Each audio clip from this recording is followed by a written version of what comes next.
Latest എന്ന് പറഞ്ഞാൽ ഇന്നത്തെ ലേഖനഭാഗത്തിൽ വിശുദ്ധ പൗലോസിലെ എഫേസോസുകാർക്ക് എഴുതിയ ലേഖനത്തിലുള്ള വചനങ്ങളാണ് നമ്മൾ വായിച്ചു കേട്ടത്. ഇവിടെ പൗലോസിലെ എഫേസോസിലെ സഭയോട് പറയുകയാണ്, നിങ്ങളെ ഈശോമിശിഹായിലുള്ള നിങ്ങളുടെ വിശ്വാസത്തെയും വിശുദ്ധരോട് നിങ്ങൾ പ്രകടിപ്പിക്കുന്ന സ്നേഹത്തെ കുറിച്ച് കേട്ട നാൾ മുതൽ നിങ്ങളെ എൻ്റെ പ്രാർത്ഥനയിൽ ഞാൻ ഓർക്കുന്നതിലും അതുപോലെ തന്നെ നിങ്ങളെ പ്രതി ദൈവത്തിന് കൃതജ്ഞത അർപ്പിക്കുന്നതിൽ നിന്നും ഞാൻ വിരമിച്ചിട്ടില്ല എന്ന് പറയുകയാണ്. ഒരു ജനതയോടുള്ള പൗലോസ്ലിഹായുടെ ബന്ധത്തെയാണ് ഇത് സൂചിപ്പിക്കുന്നത് അല്ലെ. ഈ പൗലോസ്ലിഹയും എഫേസോസിലെ സഭയും തമ്മിൽ നല്ല ഒരു ബന്ധമുണ്ടായിരുന്നു. പൗലോസ്ലിഹ പറയുകയാണ്, നിങ്ങൾ നിങ്ങളുടെ വിശ്വാസ ജീവിതത്തിൽ കാണിക്കുന്ന തീക്ഷ്ണതയെ കുറിച്ച് കേട്ടപ്പോൾ, അതായത് ഈശോയോടുള്ള നിങ്ങളുടെ വിശ്വാസം, അതുപോലെ തന്നെ വിശുദ്ധരോട് നിങ്ങൾ പ്രഖ്യാപിക്കുന്ന അതായത് നിങ്ങൾ പ്രകടിപ്പിക്കുന്ന നിങ്ങളുടെ സ്നേഹം, ഇവയൊക്കെ കുറിച്ച് കേട്ട നാൾ മുതൽ നിങ്ങൾക്ക് വേണ്ടി പ്രാർത്ഥിക്കുന്നതിൽ നിന്നും നിങ്ങളെ പ്രതി ദൈവത്തിന് കൃതജ്ഞത അർപ്പിക്കുന്നതിൽ നിന്നും ഞാൻ വിരമിച്ചിട്ടില്ലെന്ന് പറയുകയാണ്.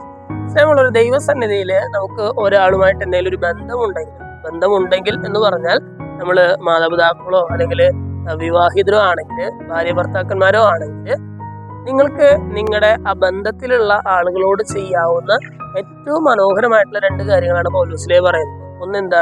ഒന്ന് നിങ്ങളുടെ പ്രാർത്ഥനകളിലെല്ലാം അവരെ അനുസ്മരിക്കുക എന്നുള്ളതാണ്. അവരെ ഓർത്ത് പ്രാർത്ഥിക്കുക. നിങ്ങളുടെ മക്കൾക്ക് വേണ്ടി, നിങ്ങളുടെ ജീവിത പങ്കാളിക്ക് വേണ്ടി, അല്ലെങ്കിൽ നിങ്ങളുടെ കൂടെ വർക്ക് ചെയ്യുന്ന ആളുകൾക്ക് വേണ്ടി നിങ്ങൾ പ്രാർത്ഥിക്കുക. അവർക്ക് വേണ്ടി ചെയ്യാവുന്ന ഏറ്റവും മനോഹരമായിട്ടുള്ള ഒന്നാമത്തെ കാര്യം അവർക്ക് വേണ്ടി പ്രാർത്ഥിക്കുക എന്നുള്ളതാണ്. പ്രാർത്ഥനകളിൽ അവരെ അനുസ്മരിക്കുക. രണ്ടാമത്തെ കാര്യം എന്ന് പറഞ്ഞാൽ അവരെ പ്രതി ദൈവത്തിന് കൃതജ്ഞത അർപ്പിക്കുക എന്നുള്ളതാണ്. അവരെ പ്രതി ദൈവത്തിന് നന്ദി പറയുക എന്നുള്ളതാണ്. നമ്മളൊരു പൗലോസ്ലിഹ ഇന്നത്തെ ലേഖനഭാഗത്തില് ഈ എഫേസോസിലെ സഭയെ പ്രതി ഈ രണ്ട് കാര്യങ്ങൾ ചെയ്യുന്നുണ്ട് എന്നാണ് പറഞ്ഞത്.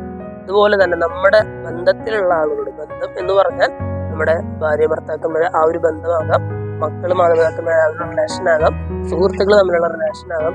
എന്തായാലും അങ്ങനെയുള്ള എല്ലാവരെയും ഓർത്ത് ദൈവത്തിന് നന്ദി പറയാനും അവരെ ഓർത്ത് ദൈവത്തോട് പ്രാർത്ഥിക്കാനുള്ള ഒരു കൃപയ്ക്കായിട്ട് നമുക്ക് പ്രാർത്ഥിക്കാം. ദൈവം എല്ലാവരെയും സമൃദ്ധമായിട്ട്